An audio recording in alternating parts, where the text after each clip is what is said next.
9. The Radio Wammo Breakfast. Live from the New Scientist Labs, Janine Young, newscientist.com. Yes, she joins us from Melbourne City today. G'day to you, Janine. Good morning, Wammo. Now, first story today, we're talking about rising sea levels. Now, of course, it's a given that with rising emissions, sea levels are going to go up. And, I don't know, it almost feels like a given that the governments of the world aren't actually going to do anything that will drastically reduce those emissions. So I wonder how could we reduce sea levels? Are there any other ways of going about it? There are potential ideas that have been proposed over the years, and some of them may seem feasible and some of them may not. At the outset, I'm going to say that they're not likely to work. And if they do, they're likely to be incredibly expensive. Raising the land, for example, Galveston in Texas was raised a number of years ago, and there's a number of different techniques that are talked about being able to save Venice and the like. But raising 1 square kilometre of land can cost about $8 million. Now, that is a lot of money, and it seems that if you're going to be able to do anything about these sea level rises, like protection barriers or trying to save ice or whatever, you need a whole lot of moolah to be able to do it. It's not for the poor. Yeah. Bangladesh is not likely to be embarking on any of these sorts of things. Ideas over the years have included taking boats to put tiny little bubbles across the surface of the ocean to produce swarms, if you like, of tiny bubbles. That will make the surface of the water a lot whiter, which should be able to reflect the sunlight that's coming through a lot more quickly and a lot better and a lot more strongly and basically reflect it, which it's not doing at the moment because the darker the ocean is, the more sunlight and the more heat it absorbs. So by whitening the surface, they think that they may be able to make a difference. If you concentrate on cooling currents, which then impact on ice flows and the like, that may make a difference. It's not been proven. None of these have actually been proven over time, unfortunately. So they're thinking that that may be something that could work, but you would need vast areas of the ocean for this to be able to make any kind of difference. A lot of what people are talking about now is concentrating on ice. We all know that the ice is melting in various parts of the world. You've got massive sheets of ice in the Antarctic that are breaking off. You have huge glaciers in the north that are suddenly breaking up when they never did before. And we've spoken in recent weeks about the fact that these ice flows are rotten at their core, which means that they're just not building year on year as they normally do. We've spoken about the fact that unless you cut emissions, none of these geoengineering kind of activities are going to make a very substantial difference. Unfortunately, we're seeing the same thing here. Being able to look at ice sources, whether or not you're actually being able to pump water inland to try and get it to freeze, to be able to, freeze the ice on top of ice and the like and trap it that way. That may work, but the problem is that it's going to cost millions and millions and millions, multiple millions of dollars to be able to make it to work. Yeah. And the energy usage, they reckon, is going to be all the output that we have at the moment. For what? How long is it going to stay there? There's a number of these different things that are being considered, but at the moment it just doesn't appear they're going to work because you're still going to see increases in temperatures for a millennia, even if we cut carbon emissions tomorrow. But the best hope we have is by making drastic cuts to carbon emissions now. Yeah. It's just not happening. Yeah. Are they looking at any other possible ways like, draining the seas? Yes, actually. Filling up depressions in the land, filling the Dead Sea, for example. It is an idea that's been floated. Sorry, that's a terrible, terrible way of putting it, isn't it? It's an idea that's been brought up.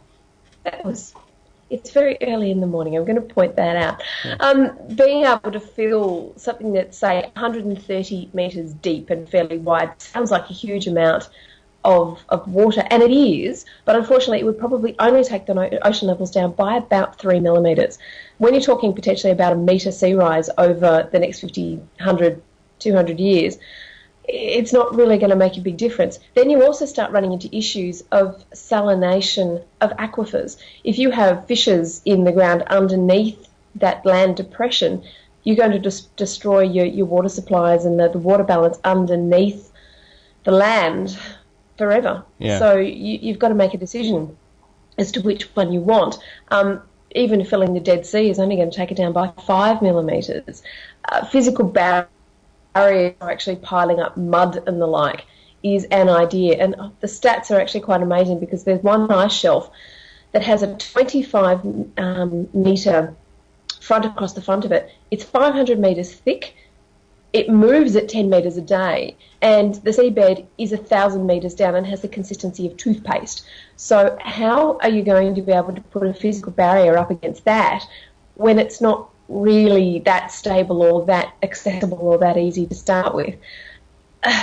Pumping seawater, as I said, into Antarctica, you have to take that 1,000 kilometres inland and 2,000 kilometres up. None of these things are particularly easily feasible, and that's a major problem. Yeah. Let's just go with the fact that we're kind of stuffed when it comes to rising sea levels, and let's not fight what nature's doing. I think that would be the take-home message from that. Whenever we talk about these sorts of things, and we do on a regular basis, I never have any good news for you. No. I really wish I did. I really wish I was able to say, yeah, we've got the thing, and this will actually work.